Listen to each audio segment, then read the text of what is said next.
பொது சிவில் சட்டம்னா என்ன, பாஜக அரசு இதை நிறைவேற்ற துடிக்கிறதுக்கு என்ன சார் காரணம்? ஒரு வீட்டை சுத்தம் செய்ய சொன்னீங்கன்னு வைங்களேன், சில பேர் என்ன செய்வாங்கன்னா முழுக்க சிரமம் எடுத்து மூளை முடுக்கு எல்லாம் இருக்கிற குப்பை எல்லாம் பெருக்கி பக்காவா வெளியே கொண்டு வந்து வெளியே தள்ளிடுவாங்க. இன்னும் சில பேர் எப்படி க்ளீன் பண்ணுவாங்க தெரியல, அங்கங்க சுருட்டி அப்படி உள்ள நக்குவாங்க. அதான் பிஜேபி. அப்படி நீங்க உள்ள சொருகுனா ஒரு பிரச்சனை வருமே, என்ன பிரச்சனை தெரியுமா? நாத்தடிக்கும். அந்த நாத்தத்துக்கு ஸ்ப்ரே அடிப்பாங்க தெரியுமா? அந்த மாதிரி ஸ்ப்ரே தான் இந்த டைவர்டன் ரூல் பாலிடிக்ஸ். ஒரு நாடு, ஒரு சட்டம், ஒரே மொழி, ஒரே இனம், இதெல்லாம் வந்து இந்தியாவே கிடையாது. கேட்கறதுக்கு ஒரு மாதிரி இருக்கும். ஒரே நாடு, ஒரே சட்டம், அப்படின்னு தோணும். இது சாத்தியமா? முதல்ல இந்த இந்தியாவில் எல்லாருக்கும் பொதுவான சட்டம் இருக்கிறதுல என்ன பிரச்சனை? மணிப்பூர் கலவரத்தினால் உலக அரங்கில் கிறிஸ்தவ சமூகம் பாதிப்படைந்து கிறிஸ்தவ சமூகம் கேள்விக்குறியோடு இந்தியாவை எதிர்நோக்குகிறது. இந்தியாவை ஒரு ஆபத்தான ஒரு நாடு போல பார்த்து கொண்டிருக்கிறது. அது எனக்கு அவமானமாக இருக்கிறது. அதை பற்றி பேசுகிறேன். இதை பற்றி பேசுவதற்கு துப்பில்லை. செம்ம எப்ப பார்த்தாலும் பொது சிவில் சட்டம் என்னை பார்த்தாலும் நான் சொல்லுவேன், இப்படி அப்படி கொண்டு வந்தாலுமே அதுல ஒண்ணுமே இருக்காது. குடிச்சு போட்டு வெங்காயம் மாதிரி தான் இருக்கு. இவர் போன் பண்ணி ரஷ்யா அதிபர்கிட்ட பேசினாராம், உக்ரைன் போரை நிறுத்தினாராம். சொந்த நாட்டுக்குள்ள நடக்கிற மணிப்பூர் கலவரத்தை தடுக்கிறதுக்கு துப்பில்ல, வக்கில்ல, திராணி இல்ல, ஆற்றல் இல்ல. இவர் வந்து ரஷ்யாவுக்கு யுக்ரைனுக்கு போன் பண்ண உடனே ரஷ்யா போரை தடுத்து நிறுத்தினார். இங்க இந்த நாட்டுல ஐவேளை தொழுபவர்கள் அதிகமா, சாமியை கும்பிடுவர்கள் அதிகமா? சாமியை கும்பிடுறவங்க அதிகம். அப்ப சாமியை கும்பிடுபவர்கள் ஒருத்தர் தொழுதானா அமைதியை தொழுதுட்டு இருக்கிறான் அப்படின்னு சொல்றாங்கல்ல, அதான பெருந்தன்மை. சாமியை கும்பிடுறவங்க அவன் ஏன் சாப்பிடு, அவன் முன்னால சாப்பிடாது, அப்படி போய் சாப்பிடுவான், நோம்புல இருக்கான் அப்படின்னு சொல்றான். அதுதானே பெருந்தன்மை. அந்த பெருந்தன்மையை கெடுக்க நினைக்கிறீங்களா ஒரு மனுஷனால? நீ பெரிய மனுஷனாயா? இதே கேள்வியை தானே மோடியை பார்த்து கேட்போம். அறம் நாடு பார்வையாளர்கள் வணக்கம். இன்று நம்மோடு இணைந்திருக்கும் சிறப்பு விருந்தினர் தமிழ்நாடு காங்கிரஸ் கட்சியின் சிறுபான்மையினர் பிரிவின் மாநில துணைத் தலைவர் வழக்கறிஞர் அலீம் அல் புகாரி அவர்கள். வணக்கம் சார். வணக்கம். நாடு முழுவதும் பொது சிவில் சட்டத்தை அமல்படுத்துவது தொடர்பாக மத்திய சட்ட ஆணையம் ஒரு அறிக்கையை வெளியிட்டிருக்காங்க சார். 30 நாட்களுக்குள்ள பொதுமக்கள் அனைவரும் கருத்து தெரிவிக்கலாம் அப்படின்ட்டு. முதல்ல பொது சிவில் சட்டம்னா என்ன, பாஜக அரசு இதை நிறைவேற்ற துடிக்கிறதுக்கு என்ன சார் காரணம்? மணிப்பூர் பற்றி எரிந்து கொண்டிருக்கிறது. தனக்கு இழைக்கப்பட்ட பாலியல் கொடுமைகளுக்கு நீதி கேட்டு பெண் மல்யுத்த வீராங்கனைகள் போராடி கொண்டிருக்கிறார்கள். மீன் டைம் டெல்லி போலீஸ் வந்து போட்ட போக்சோவை நாங்கள் ரிவோக் பண்ணிக்கிறோம், இது போக்சோ மெயின்டெனபிளே ஆகாது, ஏன்னா வந்து கம்ப்ளைண்ட்டே வாபஸ் வாங்கிட்டாங்க அப்படின்னு சொல்லிட்டாங்க. ஃபார்வேர்டாக முன்னேறி போல் அப்படி பின்னால் வந்துருச்சு. அதே போல் இந்தியாவிலே பொருளாதார ரீதியாக மிகப்பெரிய பின்னடைவை தேசம் சந்தித்து கொண்டிருக்கிறது. எதை பற்றியும் அக்கறை இல்லாமல் ஒரு பக்கம் பிரதமர் மன் கி பாத் பேசுகிறார், இன்னொரு பக்கம் ஒன்றிய அரசு பொது சிவில் சட்டத்தை நடைமுறைப்படுத்த துடிக்கிறது. ஆங்கிலேயர்களை பொறுத்தவரை அவர்கள் டிவைட் அண்ட் ரூல் செய்வார்கள். ஃபாசிஸ்டுகளை பொறுத்த வரைக்கும் அவர்கள் டைவர்ட் அண்ட் ரூலை செய்வார்கள். ஆங்கிலேயர்களுக்கு ஒரு கான்செப்ட் இருந்துச்சு, என்னென்னா இங்கே இருக்கும்போது இங்கே இந்த மண்ணை வந்து எக்ஸ்ப்ளாய்ட் பண்ணி சுரண்டிட்டு எடுத்துகிட்டு போகணும், அதுக்கு அவங்களுக்கு அவங்க வேலை செய்யணும். அதை செய்யணும்னு சொன்னால் அங்கே எதிர்ப்போ பிரச்சனையும் வரக்கூடாது. அப்போது இந்து முஸ்லீம் அடிச்சுக்கோ, நீயும் அடிச்சுக்கோ, எல்லாம் அப்படி அடிச்சுக்கிட்டு சாவு அப்படின்னும் போது டிவைட் பண்ணி ரூல் பண்ணான். பிரித்தாலும் சூழ்ச்சி. ஆமாம், பிரித்தாலும் சூழ்ச்சியை செய்தார்கள். இங்கே டைவர்ட் அண்ட் ரூல். அங்கே வர் அப்படின்னு உடனே இங்கே வர். அதுக்கு தான் நான் ஆரம்பிக்கும் போது நீங்கள் கேட்ட கேள்விக்கு மணிப்பூர் பற்றி எறிகிறது. இன்றைக்கி ஒரு வீடியோ காட்சியை பார்க்குறேன். ஒரு பெண்ணை ரோட்டில் இழுத்து, ஒரு பெண்ணை அவ்வளோ ஆம்டு, இவனுக்கு சிவிலியன்ஸ் தான் ஆம்டு, ஆனால் அந்த கீக்கி இனம்னு கூக்கு இனம்னு வச்சுருக்காங்க இல்லையா, கூக்கி, அந்த இனத்து பெண்ணை கடுமையாக தாக்குகிறார்கள். பின்னால் வந்து இன்னொருத்த வந்து அந்த பெரிய அந்த ரைஃபிள் இதை வச்சு அதை முதுகு மேலே அடித்து லாஸ்ட்டாக அவங்க முட்டி போட வச்சு கண்ணை மூடி சுட்டுட்டாங்க. கொடூரமாக திரும்பும் திசையெல்லாம் பிணங்களாக இருக்கிறது மணிப்பூர். இன்டர்நெட்டை வழக்கம் போல் 355 அமுல்படுத்தி இன்டர்நெட்டை ஷட் டவுன் பண்ணிட்டோம். என்ன நடக்குதுன்னு வெளியே தெரியாது. அப்போ நடக்கிறத வெளியே தெரியாமல் அமுக்கிறது தான். அதாவது 2 விஷயம் இருக்குது. ஒரு வீட்டை சுத்தம் செய்ய சொன்னீங்கன்னு வைங்களேன், சில பேர் என்ன செய்வாங்கன்னா முழுக்க சிரமம் எடுத்து மூளை முடுக்கு எல்லாம் இருக்கிற குப்பையெல்லாம் பெருக்கி பக்காவாக வெளியே கொண்டு வந்து வெளியே தள்ளிடுவாங்க. இது ஒரு வகையாக க்ளீன் பண்ணுறது. இன்னும் சில பேர் எப்படி க்ளீன் பண்ணுவாங்க தெரியல, அங்கங்கே சுருட்டி அப்படி உள்ள நக்குவாங்க. அதுதான் பிஜேபி. அப்படி நீங்கள் உள்ள சொருகுனா ஒரு பிரச்சனை வருமே, என்ன பிரச்சனை தெரியுமா? நாத்தடிக்கும். அந்த நாத்தத்துக்கு ஸ்ப்ரே அடிப்பாங்க தெரியுமா? அந்த மாதிரி ஸ்ப்ரே தான் இந்த divert and rule politics. Marriage, family, inheritance, முக்கியமாக இதுதான். மேரேஜ், திருமணம் முடித்தல், திருமணம், அந்த திருமணம் மறுமணம், அந்த திருமணத்தில் பலதார மணம், அந்த திருமணத்தில் விவாகரத்து, அந்த விவாகரத்திற்கு பின்னர் உள்ள மறுமணம், அந்த விவாகரத்து ஆண் தரப்பு விவாகரத்து, பெண் தரப்பு விவாகரத்து, 2 பேரும் சேர்ந்த மியூச்சுவல் கன்சென்ட்டினான விவாகரத்து. ஃபேமிலி, குடும்பம் என்று வந்துவிட்டால் அந்த குடும்பத்தின் அமைப்பு எப்படி அதை கொண்டு போகிறது, அந்த குடும்பத்திற்குள்ளான சட்டம் என்ன, இன்ஹெரிட்டன்ஸ், சொத்து விவகாரம், மீராஸ் என்று அரபியிலே, ஆங்கில இவர்கள் முஸ்லீம்கள் தரப்பில் சொல்லக்கூடியது வந்து மீராஸ் என்று சொல்வார்கள். அவர்களுக்குள்ள சொத்து பங்கீடு. இந்த 3 விஷயத்தில் மட்டும்தான் அந்த மதத்தை சார்ந்த விஷயத்தை பின்பற்றிக்கலாம். இதை ஏன் அப்படி வருது சிவில் சட்டம் அப்படின்னு சொன்னால், இந்த 3மே பெரிய அளவில் சமூகத்துக்கு பெரிய பாதிப்பை ஏற்படுத்தாது. அதாவது அவன் ஃபாலோ பண்ணுறதுனால இன்னொருத்தருக்கு பாதிப்பு கிடையாது. இப்போ ஏன்னா அவனும் இப்போ அண்ணன், இப்போ உதாரணத்துக்கு 2 பேருக்கும் சரி பாதி அப்படின்னு ஒரு இதில் சொல்கிறாங்கன்னா, இன்னொரு சப்ஜெக்ட் எடுத்துக்கிட்டீங்கன்னு சொன்னால், முஸ்லீமுடைய பர்சனல் லாவில் எடுத்துக்கிட்டிங்கன்னா, ஆணுக்கு வந்து அரை என்றும் பெண்ணுக்கு வந்து 3/1 பகுதி அப்படின்னும், இன்னும் சில பேர் இப்போ நம்ம இதே அங்கே எடுத்துக்கிட்டோம்னு சொன்னால் திருமணம் முடிச்சு கொடுத்துருக்கோம், அதனால் பெண்ணுக்கு பங்கே இல்லைன்னுவாங்க. இங்கே அப்படி இல்லை, திருமணம் முடிச்சு கொடுத்தாலும் கொடுக்கணும். ஸோ இது எல்லாமே இப்போ வந்து ஒரு அண்ணன் தம்பிகளுக்குள்ள சொத்து பாகப்பிரிவினை பிரச்சனை ஏற்படுது அப்படின்னு சொன்னால், still it is inside a family, inside a single family, ஒரு முஸ்லீம் ஃபேமிலிக்குள்ளே நடக்கிற விஷயங்கள். இந்த சட்டத்தை பொறுத்த வரைக்கும் சுற்றி எங்கே நடக்கணும்னா ஒரு குடும்பத்துக்குள்ளே ஒரு ஆளுக்குள்ளே தான் இது நடக்க போகுது. ஸோ இதில் வந்து பொதுமக்கள் கருத்து கணிப்பு கேட்பு என்பதே முட்டாள்தனம். First point. நீங்கள் யாரை கேட்கணும்னா பொதுமக்கள் கருத்தை கேட்கக்கூடாது. இது ஏன் பொதுமக்கள் கருத்துன்னு வைக்கிறாங்கன்னா, பெரும்பான்மையாக மக்களை கேட்டோம், அவங்க ஓகேன்னு சொல்லிட்டாங்க அப்படின்னு. நீங்கள் கேட்க வேண்டியது யாருன்னா, ஏற்கனவே ஒரு ப்ரிவிலேஜ் அனுபவிச்சுக்கிட்டு இருக்கிற ஒரு கம்யூனிட்டி. இது ஒரு ப்ரிவிலேஜ். இந்த மிஞ்சி போனால் என்னங்க, ஃபேமிலிக்குள்ளே பொதுமக்கள் மட்டும் சொல்ல, பொதுமக்கள் மற்றும் மத அமைப்புகள் கருத்து சொல்லலாம். எல்லா மத அமைப்புகளும் வந்துருச்சுல்ல. அதில் பொது சிவில் சட்டத்திற்கும் பிற மத அமைப்புகளுக்கு என்ன சம்மந்தம் இருக்குது? சரி, how for they are in the targeted end அல்லது வந்து சஸ்டெய்னிங் எண்டு, இப்போ பாதிக்கப்படக்கூடிய ஒரு பகுதியில் அவங்க இருந்தால் பிரச்சனை கிடையாது, சம்மந்தமே கிடையாது. இப்போ நீங்கள் வந்து ஒரு சிவில் பிரச்சனை வருது, அதே சிவில் இஷ்யூவை ஒருத்தர் முஸ்லீம் இன்னொருத்தர் ஹிந்து அல்லது கிறிஸ்டின் வச்சுக்கிங்களேன், 2 பேருக்கும் ஒரே மாதிரியான சட்டம் தான் இதில் வரும். ஒரு லேண்டு அந்த மாதிரி சிவில் டிஸ்பியூட்டில். இதுவே ஒரு கிரிமினல் டிஸ்பியூட் வச்சுக்கிங்களேன், அவர் என்ன அடிச்சார் என்ன அடிச்சு எல்லாருக்கும் ஒரே சட்டம் தான். இது வந்து சும்மா குடும்பம், திருமணம், இதெல்லாம் வந்து அந்த பர்டிகுலர் கம்யூனிட்டிக்குள்ளே நடக்க போகிறது. இதை இப்போ கருத்து கேட்டு என்ன பண்ண போகிறீங்க? உங்களுடைய நோக்கம் என்ன, உங்களுடைய இன்டென்ஷன் என்ன அப்படின்னா டைவர்டன் ரூல். இப்போ வேறு விஷயம் இல்லை, வேறு என்னென்னவோ பேசிகிட்டு இருக்கிறாங்க நாட்டில். இப்போ என்ன நடக்கும்ன்றீங்க? இப்போ பாருங்கள், இந்தியா முழுக்க போராட்டங்கள் நடக்கும். இவன் இதை அமல்படுத்துகிறேன்னுவான், இவங்க நம்ம முஸ்லீம்களுடனே அதை போராட்டம் பண்ணுறேன், வழக்கு தொடுக்கிறேன் அப்படின்னு வாங்க. சுற்றி நடக்கும். நாட்டில் வேறு பிரச்சனையே இல்லாத மாதிரி எங்கே பார்த்தாலும் அமைப்புகள் எல்லாரும் ஒன்று திரண்டு, கட்சிகள் எல்லாம் ஒன்று திரண்டு பேசிக்கிட்டு இருப்பாங்க. என்ன ஆனாலும் உரிமையை விட்டு தர மாட்டோம், இது அந்த காலத்துலேருந்து எங்களுக்கு கிடைச்சிருக்கிற உரிமை, நாங்கள் எங்கள் குடும்பத்துக்குள்ளே என்ன பண்ணிகிட்டு இருக்கோம், நீ ஏன்டா எட்டி பார்க்குற அப்படின்ற கேள்வியை முன்வைப்பார்கள். இப்போ இது அதான் ஒன்று. இதனால் அரசுக்கோ பொதுமக்களுக்கும் என்ன லாபம் வந்தது நீங்களே சொல்லுங்கள். அரசுக்கோ பொதுமக்களுக்கும் என்ன லாபம்? மிஞ்சி போனால் என்ன சொல்கிறோம், ஒரே நாடு ஒரே சட்டம். அந்த கான்செப்டே இங்கே தப்பாச்சப்பா. ஒரு நாடு ஒரு சட்டம், ஒரே மொழி, ஒரே இனம், இதெல்லாம் வந்து இந்தியாவே கிடையாது. பல நாடுகள், அதாவது பல குழுக்களாக இருந்தது. அது ஒரு நாடாக ஒருங்கிணைந்து ஒரு ஒன்றியமாக மாறியது. அதுதான் இந்தியா. பலருடைய உணர்வுகளுக்கு மதிப்பு தரும், அதுதான் இந்தியா. பல மொழிகளுக்குடைய முக்கியத்துவத்தை உணர்ந்து கொள்ளும், அதுதான் இந்தியா. பல கலாச்சாரத்தை ஏற்று நடக்கும், அதுதான் இந்தியா. பல மத உணர்வுகளுக்கு மதிப்பளித்து அவர்களுக்கு என்ன உரிமைகள் தரணுமோ அதை கொடுத்து பார்க்கும், அதான் இந்தியா. இன்னொரு மதத்தவன் அந்த மதத்தவனிடத்தில் பேச வைத்து ஒரு ஆரோக்கியமான விவாதத்தை முன்னெடுப்பதற்கு. அதனால தான் constitution has given you rights to profess, practise, propagate. இது இந்திய அரசியலமைப்பு சட்டத்தினுடைய அருமையான அங்கம். உங்களுக்கு பிடித்த மார்க்கத்தை, மதத்தை ஏற்றுக்கொள்ளவும், அதை நடைமுறைப்படுத்தவும், அதை பிரச்சாரம் செய்யவும் அனுமதி ஏன் தரப்படுகிறது என்று சொன்னால், அந்த அனுமதி தரப்படுறதுக்கான காரணமே என்னன்னா, இப்படி ஒரு ஃப்ரீ அரினா உள்ள கண்ட்ரி இது. இந்த தேசத்தினுடைய தனிச்சிறப்பே அதுதான்.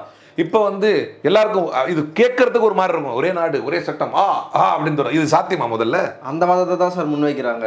இது ஒரே இந்தியா, இந்த இந்தியாவில் எல்லாருக்கும் பொதுவான சட்டம் இருக்கிறதுல என்ன பிரச்சனை? நான் தனியாக ஒரு சட்டத்தை நான் ஃபாலோ பண்ணிட்டு போறேன்னு நீங்கள் ஒரு பேச்சுக்கு வைப்பேன், ஒரு வாதத்துக்கு சொல்கிற மாதிரி, அதனால உனக்கு என்ன பிரச்சனை? உனக்கு என்னைக்கே பாதிப்பு வந்துச்சா? இல்லை, நீ இப்படி அழிச்சிட்டு இந்த சட்டத்தை நீ கொண்டு வர்ற, அதனால வெங்காயம் விலை கம்மியாயிடுமா கேட்குறேன். ரொம்ப நான் வந்து லேமனா கொஸ்டின் கேட்குறேன். ரொம்ப அப்படியே இன்டலெக்சுவலாக இந்த ஆண்டில் அந்த நாட்டில் இப்படி இருக்குது, இந்த நாட்டில் இப்படி, இதெல்லாம் நான் பேச வரல, இதெல்லாம் நான் கேட்கவே வரல. இருக்குது பல நாட்டில் அவங்களுடைய சிவில் சட்டத்தை பின்பற்றுவதற்கான அனுமதிகள் தரப்பட்ட நாடுகள்லாம், அதெல்லாம் வந்து இன்டலெக்சுவல் ஆர்குமெண்ட்ஸ். நான் அதுக்குள்ளலாம் போகவே விரும்பலை. சிம்பிளாக ஒரு கொஸ்டின் கேட்குறேன். நான் என் மதப்படி, என் மத வழக்கப்படி திருமணம் முடித்தேன், உனக்கு அதில் ஏதாவது பிரச்சனையா? தேசத்தில் ஏதாவது கம்மியாகி போச்சா? இந்தியாவுக்கு அதனால் ஏதாவது அவமானப்படுத்தியா? மணிப்பூர் கலவரத்தினால் உலக அரங்கில் கிறிஸ்தவ சமூகம் பாதிப்படைந்து, கிறிஸ்தவ சமூகம் கேள்விக்குறியோடு இந்தியாவை எதிர்நோக்குகிறது, இந்தியாவை ஒரு சந்தேக கண் கொண்டு பார்க்கிறது, இந்தியாவை ஒரு ஆபத்தான ஒரு நாடு போல பார்த்து கொண்டு இருக்கிறது. அது எனக்கு அவமானமாக இருக்கிறது. அதை பற்றி பேசு.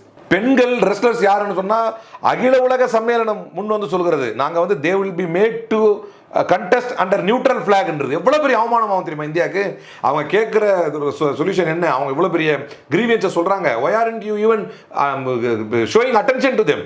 அவர்களே திரும்பி கூட பார்க்க மாட்டேங்கிறீங்க. இதனுடைய விளைவு நான் நியூட்ரல் ஃபிளாக்ல அவங்கள வந்து கொண்டு வருவேன் அப்படிங்கிறான். இது இந்தியாவுக்கு அசிங்கம். அதை பற்றி பேசு. இதை பற்றி பேசுவதற்கு துப்பில்லை, இதை பற்றி பேசுவதற்கு அருகதை இல்லை. செம்ம எப்போ பார்த்தாலும் பொது சிவில் சட்டம். என்னை பொறுத்தவரை நான் சொல்லுவேன், இப்படி நீங்கள் அப்படி கொண்டு வந்தாலுமே அதில் ஒன்றுமே இருக்காது, உரிச்சு போட்டு வெங்காயம் மாதிரி தான் அது. இதில் அவன் எந்த பக்கம் போனாலும் ஒரு லாஜிக்கான கொஸ்டின். அதாவது நீங்கள் ஒரு நடைமுறையை வந்து வீம்பு பண்ணி வம்பு பண்ணி எடுக்கிறீங்க. இல்லை நாங்கள் எடுத்து தான் ஆகும் எடுக்கிறீங்க. அதனால நாட்டுக்கு நன்மை இருக்கு, அதனால நமக்கு ஏதாவது ஒரு பிரயோஜனம் இருக்குது அப்படின்னா பரவாயில்ல. உங்களுக்கு இது மாதிரி தான் ட்ரிபிள் தலாக் அமெண்ட்மெண்ட் பில்லை கை வச்சாங்க. ட்ரிபிள் தலாக் அமெண்ட்மெண்ட் பில்லு வந்ததுக்கு பின்னால் எத்தனை பேர் அதை தண்டிக்கப்பட்டாங்க சொல்லுங்கள்? நாடே போர்க்குளம் ஆகி போச்சு, நாடே போராடிச்சு இப்படி கொண்டு வர. ஆனால் வம்பு பண்ணி கொண்டு வந்தாங்க. இதான் அதுதான் இவங்களுடைய சாதனைன்னு போட்டு பேசுவாங்க. நான் இவ்வளோ வள்ளுவர் கூட்டத்தில் நின்றா ஒரு பைத்தியக்காரன் பேசிகிட்டு இருக்கிறான். பிஜேபியில் இருக்கிற எல்லாருமே பெரும்பாலும் வந்து சுய அறிவோடு இருக்கிறாங்களான்னு எனக்கு தெரியாது. அதனால் அவன் பேசிகிட்டு இருக்கிறான். ஒருத்தன் நாங்கள் இந்தியாவில் எவ்வளோ பெரிய சாதனை செஞ்சோம் தெரியுமா? அது சரி கேட்டேன், என்ன தான் சாதனை செஞ்சாங்க? பாபர் மசூதி இடத்துல ராமர் கோயிலை கொண்டு வந்தோம், பெரிய சாதனை. உடனே இன்ஃப்ளேஷன்லாம் கம்மியாயிரும்ல தேசத்தில். பொது சிவில் இது ட்ரிபிள் தலாக் அமெண்ட்மெண்ட் பில்லை கொண்டு வந்தோம். ஐயோப்பா எவ்வளோ பெரிய சாதனை. இந்த சிஏ என்பிஆர் என்ஆர்சிஐ நடைமுறைப்படுத்த பார்க்கிறோம், என்ன ஒரு பெரிய சாதனை. இது எல்லாமே ஒரு குறிப்பிட்ட மதத்தை மையப்படுத்தி செய்யப்படக்கூடிய ஒரு வெறுப்புவாத அரசியல். இதை செய்தால் இதை சொல்லுவாங்க மெஜாரிட்டி அப்பீஸ்மெண்ட். இது மெஜாரிட்டினா அதில் இருக்கிற எல்லாருமே உங்களை விரும்பலை. ஆனாலும் இப்படி எல்லாம் இவர்கள் செய்த செயல்களுடைய விளைவைத்தான் கர்நாடக தேர்தல் அனுபவிச்சாங்க. கடைசி நேரத்தில் முஸ்லீம் ஓட்ட இது ரிசர்வேஷனை பிடுங்கி வீரலிங்காயத்துக்கு கொடுக்குறேன், இவங்களுக்கு கொடுக்குறேன், அவங்களுக்கு கொடுக்குறேன்னு பிரித்து கொடுத்த விளைவு என்ன? அவங்களே அதை ரசிக்கலை, ஏற்றுக்கல. ஆனால் கொடுக்குற ரிசர்வேஷன் வேற ஆளுக்கு கொடுத்துருக்கலாம். இஸ்லாமியர்களுக்கு தரப்பட்ட ரிசர்வேஷனை பிடிங்கி 4% ரிசர்வேஷனை பிடிங்கி பிரித்து கொடுத்தாங்க. அதனால் ஒரு கம்யூனிட்டிக்கு நஷ்டமில்லை வரும், அதனால் ஒரு கம்யூனிட்டிக்கு பாதிப்பில் ஏற்படும். அப்போது இவர்கள் சொல்கிறார்கள் ஒரே நாடு ஒரே சட்டம். நான் என்ன கேட்குறேன்னா, உனக்கு என்ன லாபம் எனக்கு என்ன லாபம் அப்படின்னா, உங்கள் ரெண்டு பேருக்கும் லாபம் இல்லை. உனக்கு என்ன நஷ்டம் எனக்கு என்ன நஷ்டம்? உனக்கு நஷ்டம் இல்லை, எனக்கு நஷ்டம் இருக்குது. நான் இத்தனை ஆண்டுகளாக ஒரு ட்ரெடிஷ்னல் ப்ராக்டிஸில் பழகிட்டு வந்திருக்கேன். நீ போய் அமெரிக்காவில் பாரு, நீ போய் இலங்கையில் பாரு, லண்டனில். நான் அங்கெல்லாம் வாழலை. நான் அனைத்து மதமும் அனைத்து இனமும் அனைத்து குழுவும் அனைத்து மொழியும் ஒன்று சேர்ந்து ஒன்றாக வாழக்கூடிய ஒரு தேசத்தில் வாழ்ந்துகிட்டு இருக்கிறேன். இது இப்படி தான் இந்த நாடு இருக்கும், இந்த நாட்டில் இப்படி தான் பிரச்சனைகள் இருக்கும், இந்த நாடு இப்படிப்பட்ட பண்பு நலன்களை கொண்டு தான் இந்த நாடு என்பதை ஆங்கிலேயனே ஏற்றுட்ட நாடு இந்த நாடு. ஆங்கிலேயனே இந்த புத்தகம் இருக்குது, ராமச்சந்திர குகாவே என்ன சொல்லி காட்டுறாரு அப்படின்னா, அவனே பேசும்போது சொன்னான், ஆங்கிலம் பேசக்கூடிய எல்லோரும் ஒன்று சேர்ந்து ஐரோப்பா எல்லாமே ஒன்று சேர்ந்து ஒரு நாடாக மாறுவதற்கு வாய்ப்பு இருக்குது. ஆனால் ஒருபோதும் இந்தியான்னு வந்து ஒரு நாடாக மாறதுக்கு வாய்ப்பே இல்லைன்னு சுதந்திரத்துக்கு முன்னாலே சொன்னான். ஆனால் அப்போவே வந்து 4 பேர் இருந்துச்சு அப்ஜெக்ட் பண்ணான், இப்படி சொல்லாதீங்க நாங்கள்லாம் ஒன்றா இருப்போம் அப்படின்னு அப்ஜெக்ட் பண்ணான். அவன் தன்னை இந்திய தேசிய காங்கிரஸை சொல்லி கொண்டான்னு அன்றைக்கே சொன்னார். அது காங்கிரஸுக்கு ஒரு பெருமை. அப்போது திரும்ப தலைவர் ராகுல் காந்தி ஏன் சொல்கிறாரு, மதிப்பளிங்கப்பா, எல்லாருடைய சென்டிமெண்ட்ஸுக்கு மதிப்பளிங்க. இனம்னு வந்துச்சுன்னா அந்தந்த இனக்குழுக்குடைய சென்டிமெண்ட்ஸுக்கு மதிப்பளிக்காத ஒரு விளைவு தான் மணிப்பூர் கலவரம். இனத்தில் ஒருத்தர் அடிச்சுக்கிட்டு சாவறான். அதுதான் பிரச்சனை. அவன் என்ன சொல்கிறான், அங்கேருந்து வந்தவனுக்கு நீங்கள் அந்த ஆப்ஷனை கொடுக்காதீங்க, அவன் வந்து இடம் வாங்கக்கூடாது, அவன் காட்டுக்குள்ளே நுழையக்கூடாது, அவன் பண்ணக்கூடாதுன்னு. இவன் என்ன சொல்கிறான், அவங்களுக்கு எப்படி அதை கொடுப்பீங்க? கோர்ட் வந்து அவனை எஸ்சியில் சேருங்க அப்படின்னு சொல்லுது. அவனை சேர்த்தா எஸ்டியில் சேர்த்தா அவனுக்கு சலுகைகள் தர வேண்டியிருக்கும். அதை எதிர்த்து இவன் ஆர்ப்பாட்டம் பண்ணுறான். ஒருத்தருக்கு கிடைக்கும் சலுகையை எதிர்த்து ஆர்ப்பாட்டம் செய்யக்கூடிய மனநிலையை உருவாக்கி வைத்திருக்கிறார். 355 போட்டு சென்ட்ரல் கவர்மெண்ட் கண்ட்ரோல் எடுக்குது. என்ன பிரயோஜனம்? யாரை சுமூகப்படுத்துனீங்க? என்ன எப்படி கலவரத்தை தடுத்து நிறுத்தினீங்க? ஆனால் இந்த நாட்டில் தான் என்ன சொல்கிறாங்க அப்படின்னா, இவர் ஃபோன் பண்ணி ரஷ்யா அதிபர்கிட்ட பேசினாராம், உக்ரைன் போரை நிறுத்தினாராம். சொந்த நாட்டுக்குள்ளே நடக்கிற கேவலம், சொந்த நாட்டுக்குள்ளே நடக்கிற மணிப்பூர் கலவரத்தை தடுக்கிறதுக்கு துப்பு இல்லை, வக்கில்லை, திராணி இல்லை, ஆற்றல் இல்லை. இவர் வந்து ரஷ்யாவுக்கு யுக்ரைனுக்கு ஃபோன் பண்ணோடனே ரஷ்யா போரை தடுத்து நிறுத்தினாராம். So I am coming to the point. என்னென்னா, ஒருவருக்கு கிடைக்கக்கூடிய நன்மையை பார்த்து ஒருத்தர் பொறாமைப்படுவதோ, ஒருத்தருக்கு கிடைக்கக்கூடிய ஒரு சலுகைகள் இத்தனை ஆண்டுகளாக அனுபவிச்சுட்டு இருக்கிறாங்க, அனுபவிக்கட்டுமே, பெரிய மனசு தானே. அர்ஜுன் சம்பத் அடிக்கடி சொல்லுவார். என்ன சொல்லுவார் தெரியுமா? இந்தியா அமைதியாக இருக்கிறது என்று சொன்னால் அதற்கு காரணம் சிறுபான்மையினுடைய சகிப்புத்தன்மை அல்ல, பெரும்பான்மையுடைய பெருந்தன்மை. அஃப்கோர்ஸ் ஏற்றுக்கிறேன், உண்மைதான்.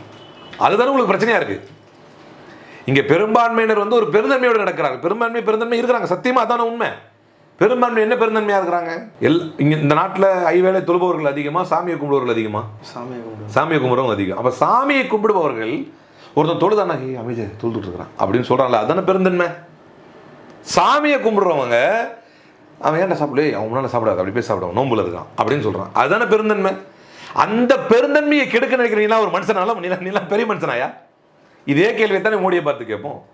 சட்டம் அதாவது பரவாயில்ல, அவன் வந்து எழுந்திரிச்சு போகணும், அவன் அதுக்கு மதிப்பளிச்சு ஒரு சவுண்டாக ஒரு ஃபோட்டோ வீடியோ பார்த்துட்டு இருக்கான், அவன் தொழுறான், அந்த சவுண்டை கம்மி பண்ணணும், இதெல்லாம் வந்து உங்களை நீங்களே ரெஸ்ட்ரிக்ட் பண்ணிக்கணும். பொது சிவில் சட்டத்தை பொறுத்த வரைக்கும் உங்களுக்கு அதனால் என்ன பாதிப்பு? அப்போ அவன் திருமணம் முடிக்கிறான், அவன் அதை விவாகரத்து பண்ணுறான், அவன் பண்ணுறான், உங்கள்கிட்ட யாராவது வந்து குறை சொன்னாங்களா? முஸ்லீம் கம்யூனிட்டியோடைய பெரும்பான்மை சமூகத்தில் யாராவது வந்து உங்ககிட்ட கம்ப்ளைண்ட்ஸை கொடுத்தாங்களா? எப்படி ஒரு சீனை கிரியேட் பண்ணி ட்ரிபிள் தலாக் அமெண்ட்மெண்ட் பில் வரும்போது ஏன் முஸ்லீம் கம்யூனிட்டியில் பெண்கள்லாம் உங்ககிட்ட வந்து சொன்னாங்களா எங்களுக்கு ட்ரிபிள் தலாக்கால பிரச்சனை இருக்குதுன்னு சொல்லி? ட்ரிபிள் தலாக் என்பது இவர் என்ன கொண்டு வந்தாரோ அதுவே முதல்ல ப்ராக்டிஸில் உள்ளதே கிடையாது. அப்போ அப்போ நீங்கள் ஒரு கொஸ்டின் கேட்கலாம், ப்ராக்டிஸ்டே இல்லை, அது ஏன் அவர் கொண்டு வர, அது ஏன் நீங்கள் எதிர்க்கிறீங்கன்னு. இப்போ பிரச்சனையே நீ எங்கள் சட்டத்துக்குள்ள நுழையாதங்கிறது தான். ப்ராக்டிஸ்டே இல்லாதது சம்பந்தமே, அதாவது இரலவெண்டான ஒரு மேட்டர் தான் அது. ஆனால் சட்டத்திற்குள் நுழைந்து இவர்களை சட்டம் இயற்ற விட்டு விட்டால், முஸ்லீம்களுடைய சரியா சட்டத்திற்குள் நுழைந்து இவர்களை சட்டம் இயற்ற விட்டு விட்டால் நாளைக்கு என்ன மிச்சம் இருக்கும் இந்த தேசத்தில்? அப்போ இந்திய அரசியலமைப்பு சட்டம் என்ன சொல்லுது? டு ப்ரொஃபஸ் டு ப்ராக்டிஸ், அதுதான் முக்கியமானது. நீங்கள் ஏற்றுக்கிறதுக்கும் அதை நடைமுறைப்படுத்துறதுக்கு மத சுதந்திரம் இருக்குது. இதைத்தான் ஹிஜாப் மேட்டரில் சொன்னோம். ஹிஜாப் மேட்டர்ல இதே தான். இது ஆர்டிகல் வயலேஷன்னா whether it is an essential part of இஸ்லாம்னு கொஸ்டின் கேட்டால் அது தேவையே இல்லாத கேள்வி. அது எசென்ஷியல் பார்ட்டோ எசென்ஷியல் பார்ட் இல்லையோ, ப்ராக்டிஸுக்குள்ளே எது வரும் அந்த கொஸ்டினுக்கு போயிட்டாங்க. ப்ராக்டிஸ் பண்ணணும்னா எசென்ஷியல் பார்ட்டை ப்ராக்டிஸ் பண்ணுறதுக்கு தான் கான்ஸ்டியூஷன் வந்து என்ஷூர் பண்ணணும். அது எசென்ஷியலாக இல்லையான்னு பாரு அப்படின்னு. அது எசென்ஷியல், பெண்களுக்கு அது எசென்ஷியல். அப்போ அதே மாதிரி தான் ஒரு மதத்தை பின்பற்றக்கூடியவர்கள் ஒரு சம்பிரதாயத்தை, ஒரு வழிமுறையை, ஒரு மார்க்கத்தை பின்பற்றிட்டு போகிறாங்க. இதை தடுப்பதற்கு நியாயமான காரணம் அரசிடம் இருந்திருந்தால், அல்லது இதை ஒழிப்பதற்கு வந்து பிரச்சனைகள் நிறைய எழுது, இதனால் பெரிய கலவரம் வெடிக்குது, இதனால் மத மோதல்கள் உருவாகுது, ஏப்பா அவன் போய் 2 கல்யாணம் முடிச்சாலும் உனக்கு என்னப்பா பிரச்சனை? அதாவது இஸ்லாத்துடைய டைவர்ஸ் சிஸ்டம் பார்த்தீங்கன்னா, இப்போ சமீபத்தில் புர்கான ஒரு திரைப்படம் எடுத்து அந்த இதாவை வந்து இழிவுபடுத்தி எடுத்தாங்க. அதாவது கேள்வி கேட்பதற்கோ ஒரு முறையான ஒரு ஆரோக்கியமான விவாதத்திற்கு உட்படுத்தாமல் ஒரு மதத்தை மையப்படுத்தி மட்டும் திரைப்படம் எடுத்துகிட்டு போயிடுறான். டிவோர்ஸ் எடுத்துக்கிட்டிங்கன்னா இஸ்லாமிய நடைமுறைப்படி இப்போ நீங்கள் வந்து மற்ற இடத்துல டிவோர்ஸ் ப்ராக்டிஸ் பார்க்குறீங்க. இப்போ இன்னைக்கு நடைமுறையை பொறுத்த வரைக்கும் சட்ட ரீதியாக ரெஜிஸ்டரான மேரேஜ் ஆச்சு. அதையும் சொல்லிடுறேன். இதுக்கு இந்த கொஸ்டின், இந்த பொது சிவில் சட்டத்தை பற்றி பேசணும், அதையும் பேசணும். As an advocate I am telling you this. என்னன்னா, என்னதான் தலாக்கே விட்டாலும் இப்போ ரெஜிஸ்டர் பண்ண மேரேஜ் எல்லாம் ப்ராப்பராக கோர்ட்டில் போட்டு டிசல்யூஷன் ஆஃப் மேரேஜ் முடிச்சு தான் பண்ணுறாங்க. அது இல்லைன்னா அதை அக்செப்ட் பண்ணிக்கிறது இல்லை. ஜமாத்துகள் கொடுக்குற தலாக்ஸை வந்து பெரும்பாலும் கோர்ட்ஸ் வந்து ஏற்றுக்கிறது இல்லை. அதை நீங்கள் வந்து ஒரு அடிஷ்னல் டாக்குமெண்ட்டாக வேணால் கொடுக்கலாம், அதுவே வேலிடாக வச்சுக்கிறது இல்லை. ஆல்ரெடி அப்படி தான் நடைமுறையில் இருக்குது. இன்னும் அடுத்த பாயிண்ட் நான் வர்றேன். இப்படி இருக்கும்போது இப்போ புதுசாக என்ன செஞ்சிட போறீங்க? பொது சட்டத்தை கொண்டு வந்து சொத்து பாகப்பிரிவினையில் மீராசின் அடிப்படையில் ஜமாத்துக்குள்ள பள்ளியாசல் வச்சு பிரிக்கிறாங்கன்னு வைங்களேன். அடுத்தது இது ஃபேமிலி சம்மந்தமாக கல்யாணம். அதே மாதிரி தான் திருமணத்துக்கு நீங்கள் வந்து ஒரு காசியே லெட்டர் கொடுத்துருந்தாலும் அதை ப்ராப்பராக போய் ரெஜிஸ்டர் பண்ணணும். கட்டாய பதிவு திருமண சட்டம் கொண்டு வந்தாங்க, அது இன்னும் குழப்படியிலே நிற்கிது. கட்டாய திருமண பதிவு சட்டம் குழப்படியில் நிற்கிது. ஆனால் எல்லாரும் போய் ரெஜிஸ்டர் பண்ணுறவன் ஏன் பண்ணுறோம்? சில to avail certain benefits we have to go and register. அந்த நிலைமைக்கு வந்தாச்சு. இனி இதுவே பிரச்சனையாக இருக்கும்போது புது சிவில் சட்டத்தை கொண்டு வந்து புதுசாக என்ன பண்ண போறீங்க? அப்போ அடுத்த கேள்வி வரும், அதுக்கே நீங்கள் ஆர்ப்பாட்டம் பண்ணுறீங்க. அப்போ எல்லாத்தையும் பார்த்து அமைதியாக இருக்கிறதா? அப்போ எதையுமே எதிர்க்காம ஒன்றா பறிச்சுக்கிட்டு போவீங்க. தேசத்தில் அப்படி என்னத்தை கொடுத்துட்டாங்க? சச்சார் கமிட்டியின் அறிக்கையின்படி, சச்சார் கமிட்டி அப்படி உங்களுக்கு என்ன சொல்கிறாங்கன்னா, மோடி வந்து சிறுபான்மையினருக்கு அம்மா திட்டம் அறிவிச்சிருக்கிறாரு, இதை அறிவிச்சிருக்கிறாரு, இப்படி அறிவிச்சிருக்காரு எல்லாம் சொல்கிறாங்க. சச்சார் கமிட்டியின் அறிக்கையின்படி 4.9% இஸ்லாமியர்கள் தான், வெறும் 4.9% இஸ்லாமியர்கள் தான் ஹையர் ஸ்டடீஸுக்கே போகிறான். அதுக்கு எதாவது வழி பார்க்குறீங்களா? அதுக்கு எதாவது வழி சொல்கிறீங்களா? அவனை கல்வியால் மேம்படுத்தவோ, அவனை பொருளாதாரத்தால் மேம்படுத்தவோ இந்தியாவில் இருக்கக்கூடிய பெரும்பான்மையான படித்த இஸ்லாமிய இளைஞர்கள் எங்கே இருக்கிறாங்க தெரியுமா? வெளிநாட்டில் இருக்கிறாங்க. அவன் வெந்த பூமியில் நொந்து பொழைச்சாதான் அவனுக்கு அந்த பொருளாதாரத்தின் பக்கமாக அவன் ஏதாவது கவனமே செலுத்த முடியும். அந்த நிலைமையில் வச்சிருக்கான். இப்படி எல்லாம் சூழல்கள் இருக்கும் பொழுது, ஒரு சிறுபான்மை சமூகத்துக்கு இவ்வளவு பிரச்சனைகள் இருக்கும் பொழுது, அவர்களுடைய பிரச்சனைகளை தீர்ப்பதற்கோ அவர்களுடைய விஷயம் என்னென்னு பார்க்கறதுக்கோ வழி இல்லாத இதே பிரதமர் தான் சிறுபான்மையினரை எதிர்த்தோ, சிறுபான்மையினரை வந்து வம்புக்கு இழுக்கும் படியாகவோ, சிறுபான்மையினரை இழிவுபடுத்தியோ ஒரு திரைப்படம் வந்தால் கேரளா ஸ்டோரி தீவிரவாதத்தை தோலுரிக்கிறது, அந்த கேரளா ஸ்டோரியை காங்கிரஸ் ஆதரிக்கிறது என்று வெட்கம் இல்லாமல் ஒரு பிரதமர் பேசுகிறார். ஒரு திரைப்படத்தை, ஒரு தேர்ட் ரேட்டட் சீப் ஃபில்தி ஃபில்மை ஒரு சப்போர்ட் பண்ணி பிரைம் மினிஸ்டர் பேசுறாரு. ஒரு தேர்தல் பிரச்சாரத்தை இதையா பேசுவாங்க ஒரு பிரதமர்? அப்பனா இவருடைய மென்டாலிட்டி நம்மளுக்கு விளக்குது. என்னன்னா, ஒரு குறிப்பிட்ட கம்யூனிட்டியை கார்னர் பண்ணி எவ்வளவு காலத்துக்கு ஏற்கனவே in Karnataka election it has proven them wrong. இந்த மாதிரி நீங்கள் வெறும் பொழுது அன்றைக்கும் மதம் இதை வச்சு பேசிகிட்டு இருக்காதிங்க. இப்போ நான் அதை தான் திரும்ப கேட்குறேன். செந்தில் பாலாஜியை கைது பண்ணும்போது நான் வந்து எதிர்ப்பு குரல் தெரிவித்தேன். அப்போ எல்லாருமே நம்மளை என்ன கேட்டாங்கன்னா, எல்லாருமே வேணி கொஞ்சம் பேர் சில புரோக்கர்ஸ்னால் இன்ஸ்பயர் ஆன சில பேர் என்ன பண்ணாங்கன்னா, அப்போது ஊழலுக்கு நீங்கள் வந்து சப்போர்ட் பண்ணுறீங்களா அப்படின்னு. எப்பா உன் நெஞ்சை தொட்டு சொல்லு, செந்தில் பாலாஜியை கைது பண்ணது ஊழலுக்காக தானா? ஊழல் தான் காரணம் என்றால் அவரை விட முதன்மை லிஸ்ட்டில் நிறைய பேர் நிற்கிறான் கைதாக வேண்டியவர். அதே மாதிரி தான் இப்போ பொது சிவில் சட்டம் எது கொண்டு வர அனைவருக்கும் ஒரே சட்டம் கொண்டு வந்து எல்லாருக்கும் ஒரு சட்டங்கிறீங்க. அக்ரவேட்டட் செக்ஷுவல் அசால்ட் போட்டால் போக்சோவுடைய விதிகளின்படி அக்ரவேட்டட் செக்ஷுவல் அசால்ட்டை போட்டிங்கன்னா when it is an aggravated sexual assault அது வந்து மேஜர். அப்போ அக்ரவேட்டட் செக்ஷுவல் அசால்ட் வந்து நான் பெயிலபிள், அரெஸ்ட் கம்பல்சரி. இது வரைக்கும் எனக்கு விவரம் தெரிஞ்சு, ஒரு வழக்கறிஞராக எனக்கு விவரம் தெரிஞ்சு, அக்ரவேட்டட் செக்ஷுவல் அசால்ட்டில் பெயில் கூட அவ்வளோ விரைவாக கிடைக்காது, ரிமாண்ட் பண்ணாமல் விடவே மாட்டான். கண்ணுக்கு நேராக ஒருத்தன் சுற்றிட்டு இருக்கிறான், லெலன் டாப் யூடியூப் சேனலில் பேட்டி தர்றான், நானும் என் நண்பரும் போனோம், அவன் மேலே குண்டு பட்டுச்சு, பக்கத்தில் நான் டக்குன்னு துப்பாக்கி எடுத்து அவனை சுட்டு கொன்னேன், நான் ஒரு கொலை பண்ணியிருக்கேன், இன்டர்வியூ கொடுக்குறான் பிரிஜ்பூஷன் சிங் லெலன் டாப்னு ஒரு யூடியூப் சேனலுக்கு. தெளிவாக இருக்குது videos, even I can provide you the documents, என்கிட்ட அந்த வீடியோ இருக்குது. அப்போ தெளிவாக அந்த வீடியோவில் சொல்கிறேன், நான் தான் சுட்டு கொன்னேன் அப்படிங்கிறார். அதெல்லாம் விடுங்க, மைனர் முன் வந்து கம்ப்ளைண்ட் கொடுக்குறாங்க, அதே மைனருடைய தந்தையை வைத்து அந்த மைனரை வச்சு கேஸை வாபஸ் வாங்குற வரைக்குமே இந்த சட்டம் இங்கேயே ஒன்றா இல்லையப்பா. எவனோ ஒருத்தர் கல்யாணம் பண்ணுறதுக்கும் டைவர்ஸ் பண்ணுறதுக்கும் சொத்து பாக பிரிவினைக்கும் சிவில் சட்டத்தை அனுபவிச்சுட்டு இருக்கிறான், அந்த சட்டத்தில் போய் கை வச்சு அனைவருக்கும் ஒரு சட்டம்ங்கிறீங்களே, என்ன பிரயோஜனம்? நான் அதான் கேட்குறேன் திரும்ப அனைவருக்கும் ஒரு சட்டம் சரிதான்பா. ஏற்கனவே இருக்கிற சட்டத்தை அனைவருக்கும் ஒன்றா வைக்கலையே.